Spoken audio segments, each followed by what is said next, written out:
ഒരുപാട് ഹെയ്റ്റ് കമൻസും ഹെയ്റ്റും കിട്ടാൻ ചാൻസ് ഉള്ള ഒരു വീഡിയോ ആണ്. വേറെ ഒന്നുമല്ല, ഞാൻ ഒരു തൃശ്ശൂർക്കാരിയാണ്. എനിക്ക് തൃശ്ശൂർ പൂരം വെടിക്കെട്ടൊക്കെ ഒരുപാട് ഇഷ്ടമുള്ള ഒരു വ്യക്തിയാണ്.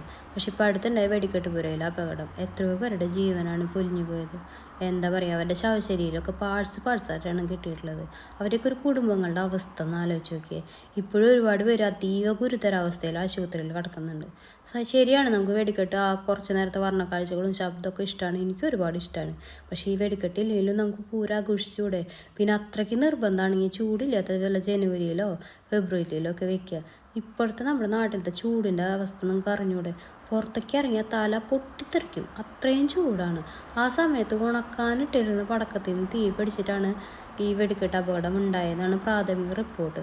ഒന്ന് ആലോചിച്ച് നോക്കിയാൽ നിങ്ങൾ, ഇത്രയും ചൂടും ഇത്രയും വീര്യം കൂടിയ കരിമരുന്ന് പ്രയോഗങ്ങളൊക്കെയാണ് ഈ വെടിക്കെട്ടിന് ഉപയോഗിക്കുന്നത്.